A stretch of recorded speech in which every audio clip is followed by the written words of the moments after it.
Hello everyone, welcome back to Education Express. Now we go on to the next chapter, the Reformation movement. The Reformation movement. If you remember, when we had done the Renaissance, Renaissance means rebirth or revival, right?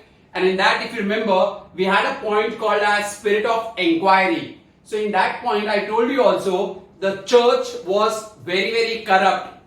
The church was very corrupt. The Pope, the highest order of the church, the Pope, the Father whom you call, they were also very corrupt.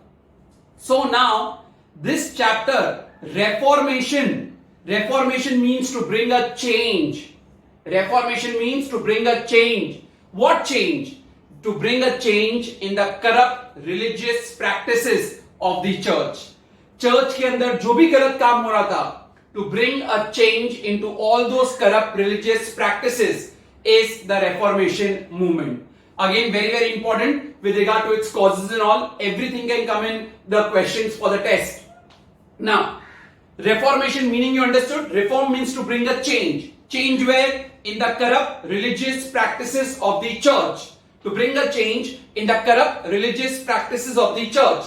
Now, the first one, that is the causes of the Reformation movement. What were the causes of the Reformation movement? Now, the first point, that is basically the dissatisfaction with the church practices. The first point is dissatisfaction with the church practices. Under that, the first one is economic factors. We are doing causes, and under that, the first one is economic causes. So which were the economic causes that led to the Reformation movement? First you try and understand. Very important point, economic cause. This point itself can come for 3 or 4 marks.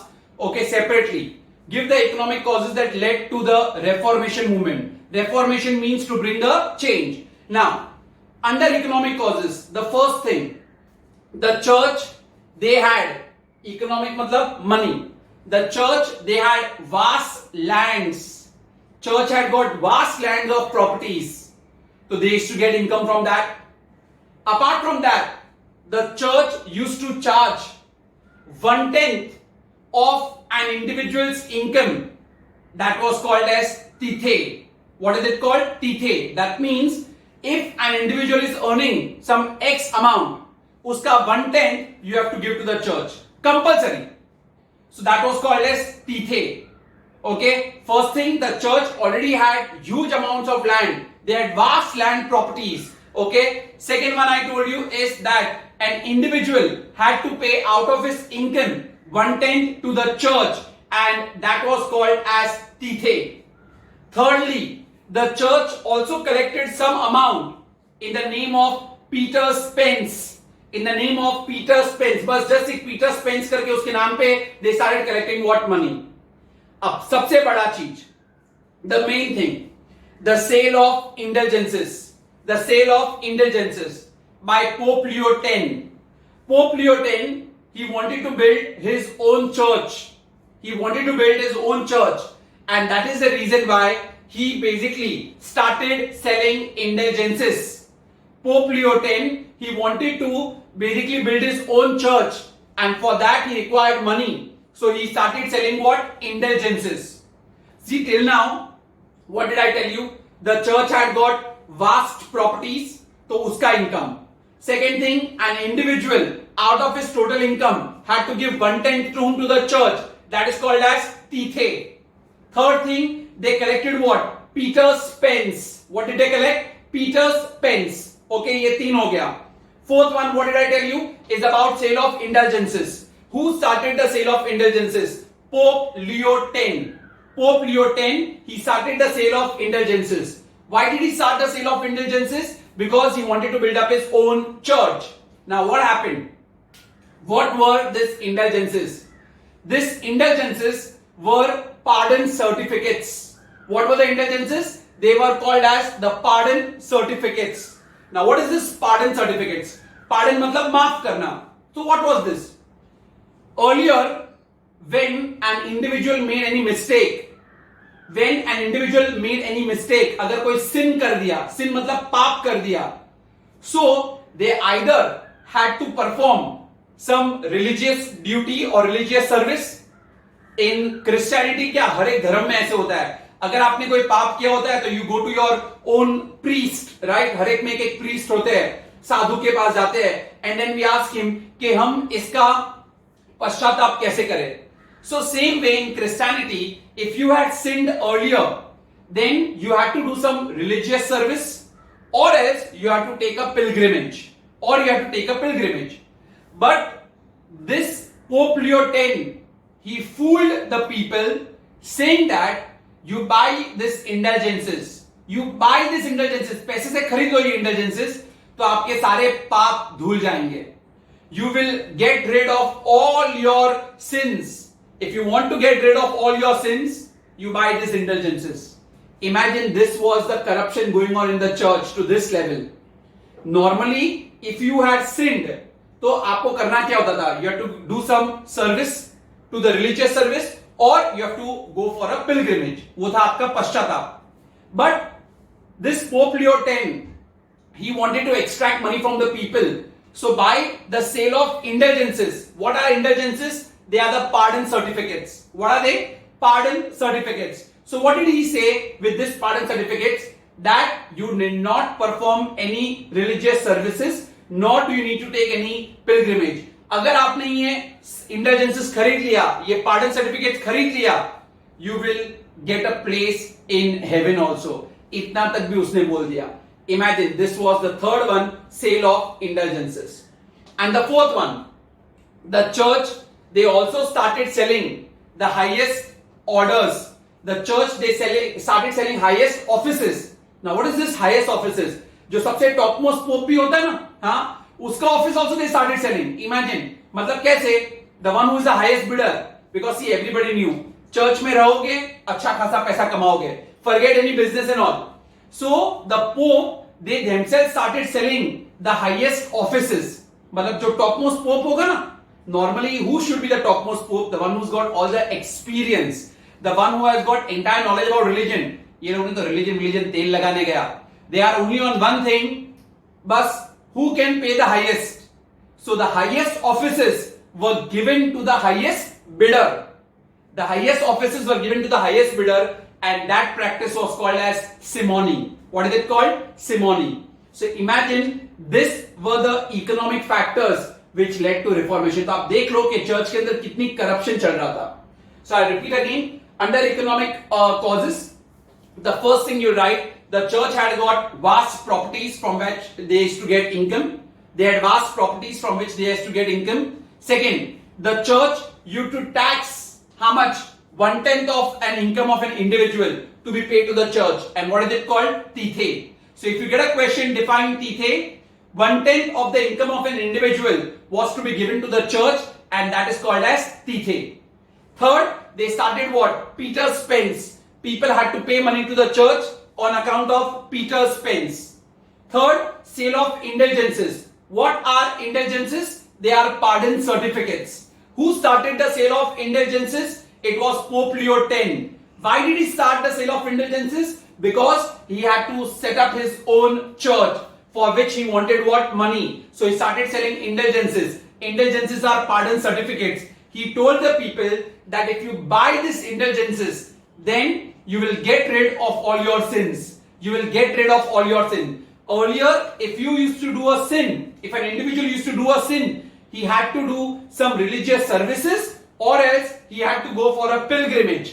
But here he said that आप ये buy करो, you need not do any religious service, no need to go to any pilgrimages, nothing. And people actually bought also. Can you imagine? So that was the corruption going on. And lastly, the church also started selling the highest offices. The church started selling the highest offices, and they were given to whom? To the highest bidder. They were given to the highest bidder, and that is called as simony. What is it called? Simony. So 4 economic factors, if I want to sum up over here, first one was with regard to tithe. What is tithe if I ask you? An individual had to pay 1/10 of his income to the church. 1/10 of his income to the church, बस compulsory pay करने का. That is called tithe. Second one was Peter's pence. Peter's pence. This was also one way of giving money to the church. Third one was indulgences. Indulgences. Tell me, what are indulgences? They are pardon certificates. Who started this? Pope Leo X, because he had to construct his own church. And fourth one was simony. What is simony? Selling the highest offices of the church. Selling the highest offices of the church is called simony. Who was given this highest offices of the church? They were given to the highest bidder. They were given to the highest bidder. So this was the economic causes. Is that very clear? Now, second point was about corruption in the church. Second point now, second cause, corruption in the church. The second point.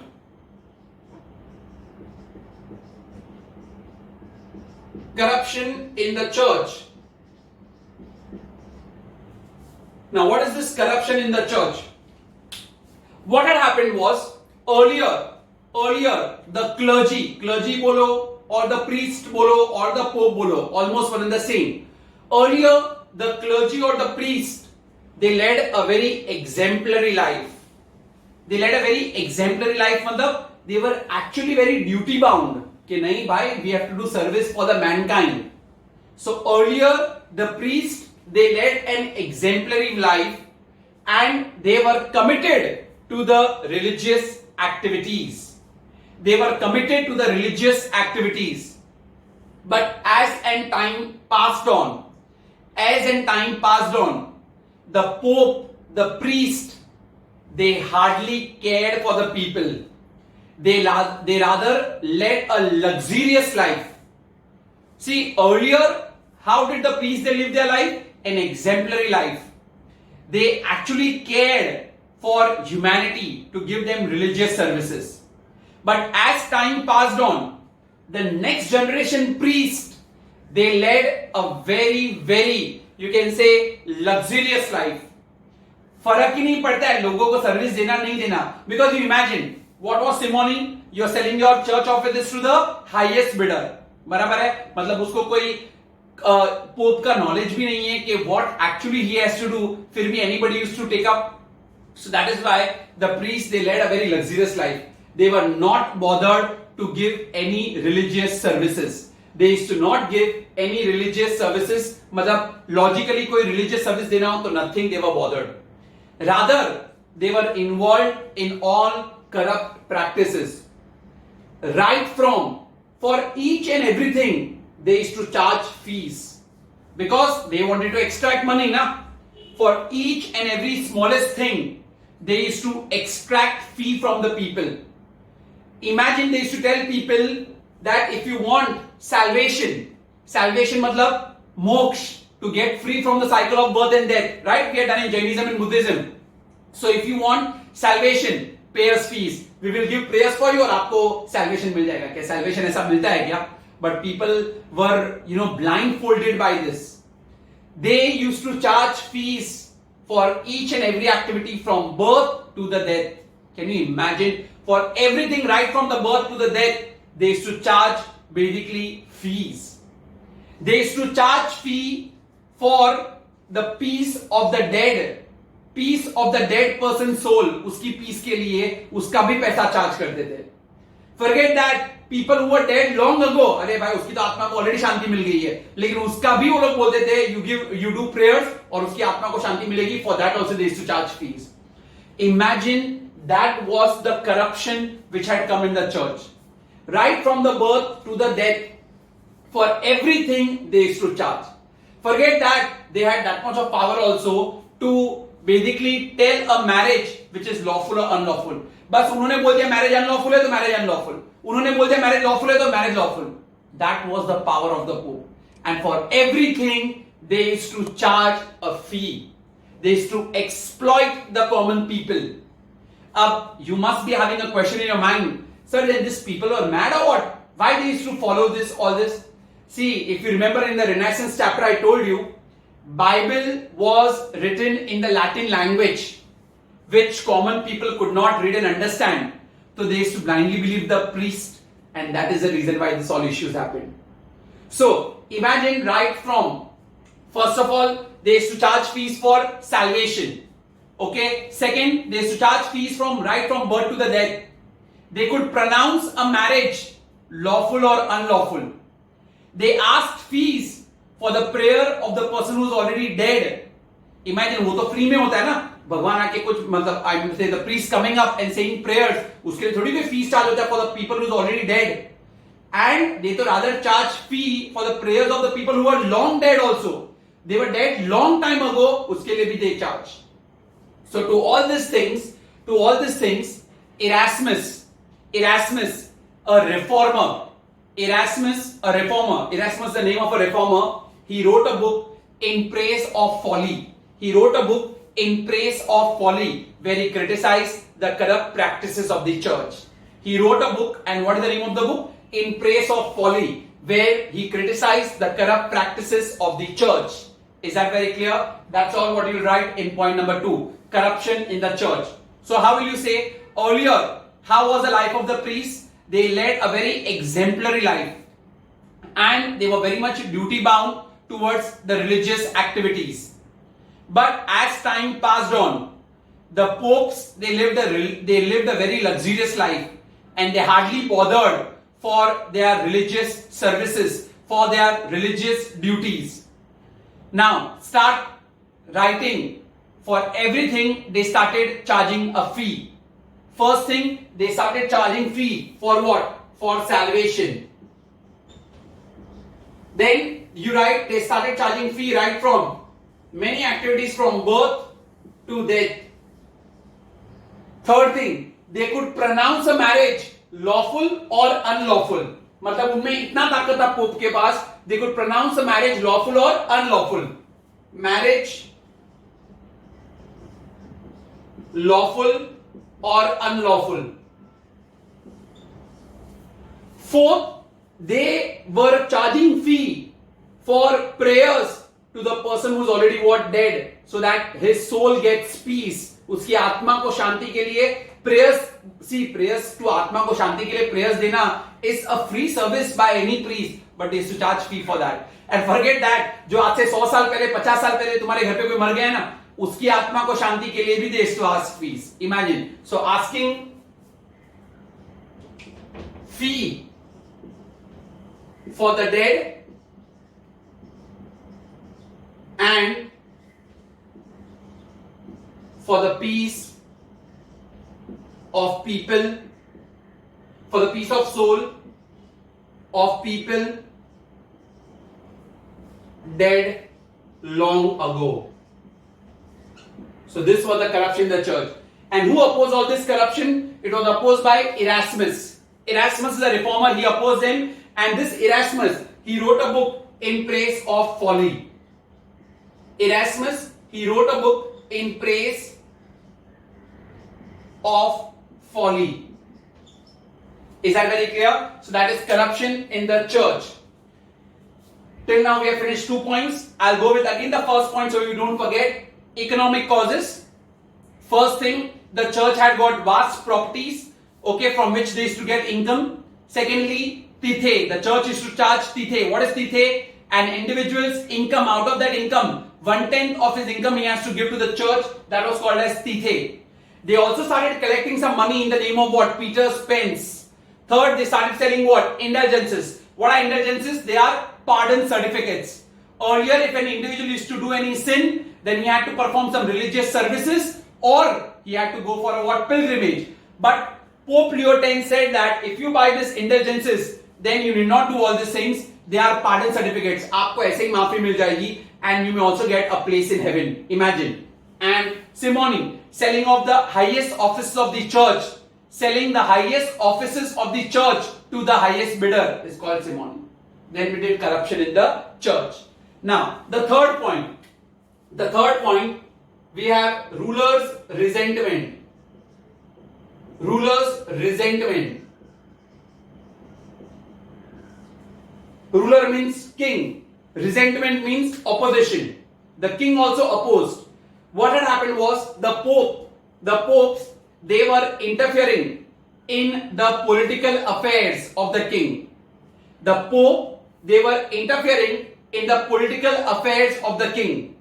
Now definitely no king will like that somebody else interfering in their affairs, in their political affairs. So naturally the king were against the Pope. So the king were against the Pope. So if I ask you, why do you think were the king against the Pope? The king were against the Pope because the Pope, they interfered in the political affairs. Politics में Pope का काम क्या है? Pope का काम तो खाली church के related होना चाहिए. But imagine the Pope, they had spread their wings so many places that they started interfering in the practices of the king also. So therefore the rulers were opposed to the king. The rulers were opposed to the church, or the rulers were opposed to the Pope. Apart from that, the king, they wanted to tax. King now wanted to tax all the properties of the church. King wanted to tax all the properties of the church, and this resulted into the defeat of the papacy. Matlab, popes were defeated and king started collecting taxes from the Pope. King started collecting taxes from the Pope. ये level तक king भी बाद में फिर powerful हो गया. Now, there are two such examples which are given. One such example is Philip IV. Philip IV, he is a king. He told Atli V, he told Clement V, the priest, King Philip IV, he told Clement V was the Pope, to move from Rome to Avignon in France. To move from Rome to Avignon in France. क्यों? क्योंकि ये जो pope था Pope Clement V, he interfered in the political affairs of King Philip V. तो King Philip V भड़क गया, and King Philip V told Pope Clement to move from Rome to Avignon in France. To move from Rome to Avignon in France. I tell you, which was the king? King Philip IV. King Philip IV. He told whom? Pope Clement V. He told Pope Clement V to move from where to where? From Rome to Avignon in France. He told him to move from Rome to Avignon in France. Why did he tell him that? Because this Pope he interfered in the politics of King Philip IV. Another example, King Henry VIII. King Henry VIII.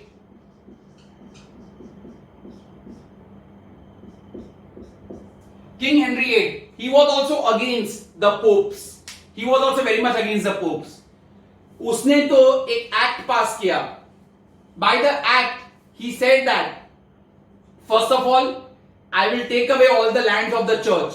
एकदम against था ये तो. I will take away all the lands of the church, and he said that all monasteries whose income is below 200 pounds a year, all monasteries whose income is 200 pounds a year, below 200 pounds a year, they should be dissolved, और वो पूरा का पूरा church property he will take it. So all small monasteries were dissolved. He also dissolved, फिर he passed another act, and by that another act, he also dissolved all the large monasteries. So all small monasteries, all large monasteries, he dissolved them, and he took away all that lands under his control. Who? King Henry VIII. This King Henry VIII, anyways, had shortage of money because he had done a lot of wars. He had lived a very luxurious life. तो उसको पैसे की जरूरत थी. So he got all this wealth from the church. Imagine, he was that much against the church. First thing, he took away all the church lands. Then, by an act, he said that I will dissolve all the small monasteries which has an income of below 200 pounds a year. He then later on by another act, he said that I will also dissolve all the large monasteries, and all that land he took under his control. Why did he take all this land under his control? Because anyway he was facing shortage of funds. Why was he facing shortage of funds? Because he was anyways involved in many wars and he had lived a very luxurious life and his treasury had gone empty. And that is why he wanted money. So he did this way. He basically removed the churches from his control. Imagine, that was the ruler's resentment. Is that very clear? So, there are 3 paragraphs in this. How will you write? In the first paragraph, what will you write? The popes, they interfered in the political affairs of the king. Naturally, the king did not like it. So, kings were against the pope. Okay? Kings were against the pope. Apart from that, the king also said that we will tax all the church lands. We will tax all the church land, and that resulted into the defeat of the papacy. The popes were defeated because the king started taxing the church land. 2 such examples of the ruler's resentment. King Philip IV, he told Pope Clement V to move from Rome to Avignon. He told the Pope Clement V to move from Rome to Avignon. Why? Because this Pope, he interfered in King Philip's activities. And King Henry VIII के बारे में क्या क्या किया हम लोग ने? First thing, King Henry VIII, he took away all the church lands. First thing, he dissolved all the small monasteries. He dissolved all the small monastery whose income is below 200 pounds a year. Whose income is below 200 pounds a year. For another act, he also dissolved all the large monasteries. उनको भी dissolve कर दिया. And then he took away all this wealth in his own hands. Anyway, he was facing shortage of wealth. Why was he facing shortage of wealth? Because he had led a very luxurious life and he was involved in many wars. So पैसा खत्म हो गया था ना. That is the reason why. That was the third one, ruler's resentment. Again, let's do the point number 2 so that you do not forget, which I keep on doing it. Corruption in the church. What will you write initially? In the corruption in the church point, the Pope, the Pope, they led a very exemplary life and they were very much into their religious activities. Right? Then what happened? As time passed on, the popes, they became very corrupt. They led a very luxurious life and they hardly cared for the religious activities. So what else? They started charging fee for salvation. They started charging fee from everything from birth to death. Apart from that, they also could pronounce a marriage lawful or unlawful. They also started asking fee for the dead and for the place of peace of soul of the people who were dead long ago. For everything they used to charge a fee. And then Erasmus karke aaya reformer and he wrote a book in praise of folly where he criticized all these practices. The fourth cause, that is movements against the church. Movement against the church. Under this, we will speak about John Wycliffe. John Wycliffe. He was a professor in the Oxford University. He used to teach theology subject. This John Wycliffe himself was a pope. Can you imagine? He himself was a pope, and he used to basically teach theology subject where in the Oxford University. Now what happened was, being a pope, he knew that there were corrupt practices going on in the church. And he wanted to, and he started speaking against this corrupt religious practices in the church, because he said that the real meaning of Christianity is being basically tarnished. People, the popes, they are trying to cheat the people because the Bible was not written in the local language. So rather, John Wycliffe told the people to read and understand the Bible on your own. Don't blindly believe the Pope. And the Pope did not like all this. Okay, being a Pope, he is speaking against the other Pope. So they removed him out from the Oxford University. They removed him out. And that brought resentment against the scholars. So all the scholars, they were not liking this practices of the church. So John Wycliffe, He himself was a pope, a reformer, and a professor at Oxford University. Being the pope himself, he knew that there were wrong practices going on in the church. So he told the people to not blindly believe the pope, rather read and understand the scriptures on their own.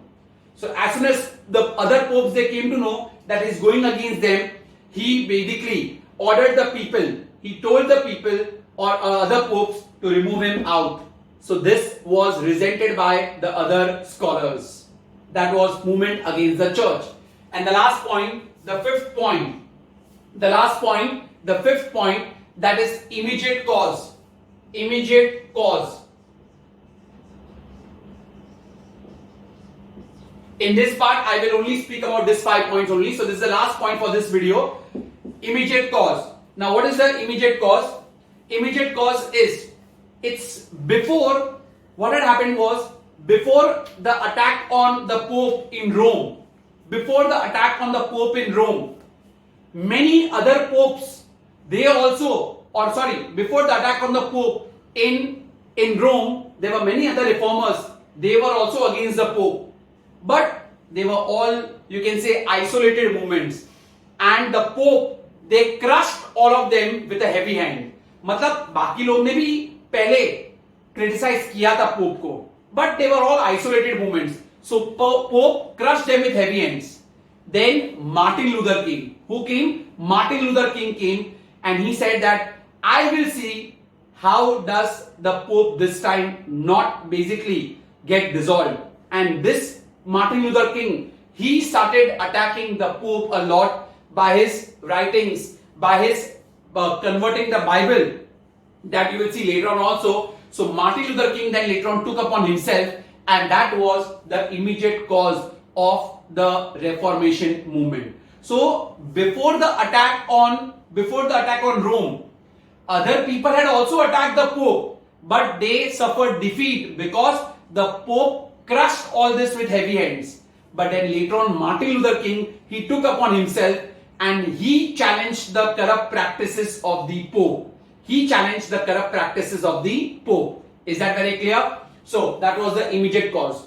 And the movement against the church, remember it is John Wycliffe. Okay, he himself was a Pope, he himself was a reformer, and he was a professor at Oxford University. He told the people that there are corrupt practices going on with the church.